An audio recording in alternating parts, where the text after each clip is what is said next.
Hey everyone, so I don't know about y'all, but Watatsumi Island is my favorite island so far released in Inazuma. From its lush forests to its breathtaking waterfalls, Watatsumi Island looks to be a paradise, especially when compared to the other islands in Inazuma, like Seirei Island. While on the surface it appears to be a happy and lighthearted place, as we descend deeper into the island, things become a bit more ominous. And before you know it, we run into this. A pit filled with raging waters that dares to drag anything caught within its waves deep into the abyss. But what exactly is this place, and what is its purpose? Well, this just so happens to be the entrance to the original home of the inhabitants of Watatsumi Island, the entrance to Enkanomiya, formerly known as the Byakuya no Kuni. The origins of Enkanomiya can be traced all the way back to the Archon War in Orobashi, the patron god of the inhabitants of Watatsumi Island. For those of you who don't know, the Archon War was a turbulent period in the history of Teyvat. According to various sources, the war began as a struggle between the gods for the 7 divine seats in Celestia. When the war finally ended, the 7 victors ascended to their status as Archons. For the remaining gods though, their fates were not as fortunate. And this is outlined a bit more in the lore entry for the bit of Erosidite, which reads as follows.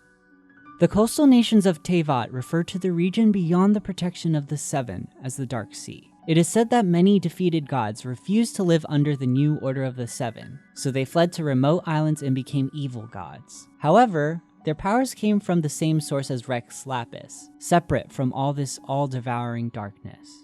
Orobashi was presumably one of those gods who was defeated. After losing everything in the Archon War, Orobashi fled to the Dark Sea. As the giant serpent god wandered the depths of the sea, he came across the people of Watatsumi deep within the depths of the ocean. In the questline, The Moon-Bathed Deep, we learn more about the people of Watatsumi during those ancient times. According to the priestess Suyuko, her ancestors lived in the deep sea, a place that was devoid of any light. It was a time of great suffering for their people as they constantly suffered from attacks from the Dragonheir of the depths. However, when Orobashi came across the people of the Byakuya no Kuni, he took pity on them and fought against the Dragonheir. Orobashi came out as a victor in the battle that ensued, sealing away the Dragonheir with the coral that adorned his body. He would then lead the people to the surface where they could bathe in the light of the sun. This led to the creation of Watatsumi Island. And going forward, the underwater nation of the Byakuya no Kuni would be known as Enkanomiya. The lore entry from the Jade Branch of a Distant Sea elaborates on this, saying, fleeing into the Dark Sea, the god that had lost everything met the abandoned people who had nothing within the ocean depths. Thus, it elected to remain and become their Orobashi no Mikoto, their Watatsumi Omikami. It is said that the great snake god once broke off all the coral branches on its body to give light to the children who were curled up in the darkness. They also say that it used these coral branches to create a huge ladder to allow those children to once again reach to the surface and see the light of day. Orobashi would not only create a home for the people of Watatsumi Island, but he would also find a home in the people of Watatsumi. Under his guidance, the people of this island nation would prosper and find peace. Even the almighty shogun would recognize the people, allowing them to exist alongside peacefully with the people of Narukami Island.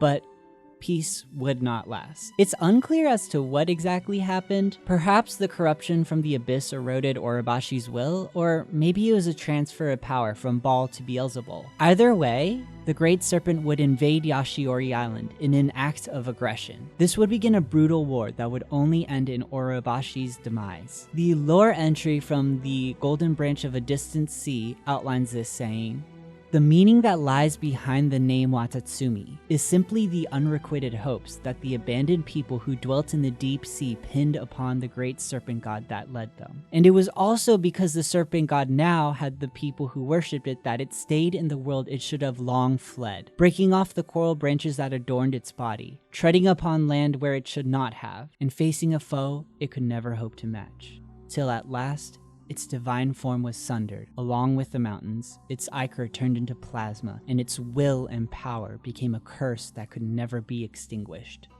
The Tarigami. And this leads to the present day, where the remains of a once great god lay scattered upon Yashiori Island. Though their god was slain, the people of Watatsumi Island still pay homage to their great god, tossing offerings into the whirlpool created by Orobashi. And even though the peril that they once experienced has long passed, the spirit of Enkanomiya looms below the surface, looking to reclaim the island and turn it into a desert. We, as the traveler, must brave the depths of Enkanomiya to retrieve the jade coral branches so that the priestess Suyuko may perform the Watatsumi Mitama Omatsuri ritual to preserve the island in its present state. While this may save Watatsumi Island, the consequences of harvesting the coral may be dire. For every jade branch removed, the barrier holding back the Dragonheir of the depths continues to weaken, and he has not forgotten about the people of Watatsumi Island. He continues to lurk in the depths, waiting for the day he can break free of the barrier and take his revenge on the people of the island.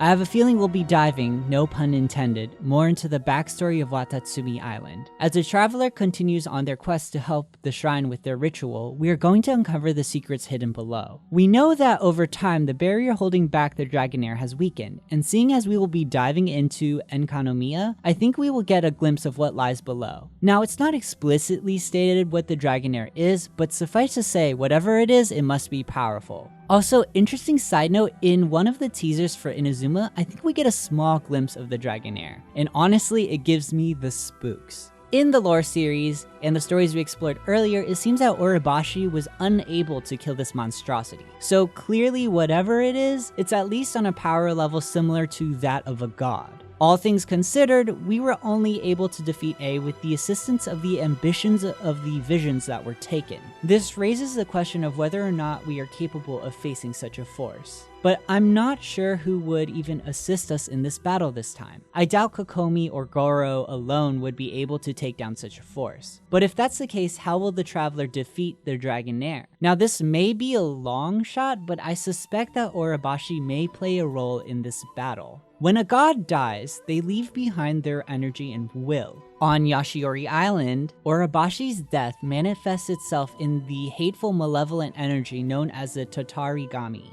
But from the lore, we know that Orobashi loved the people of Watatsumi, and even to this day, the corals he left behind to a certain extent continue to protect the people. So maybe the traveler will be able to harness Orobashi's love for the people to defeat the Dragonheir. Anyways, this is all but speculation at this point, but it'll be interesting to see how it all plays out once fully released. And yeah, that's pretty much everything we know about Enkanomiya at the moment. I really found the lore entries for Enkanomiya and everything about it super fascinating, and I can't wait to see where MiHoYo takes this. I want to thank you all for watching this video. If you guys liked it, please leave a thumbs up and subscribe. I also stream on Twitch sometimes, so please check out the links down below, and I will see you all next time. Bye!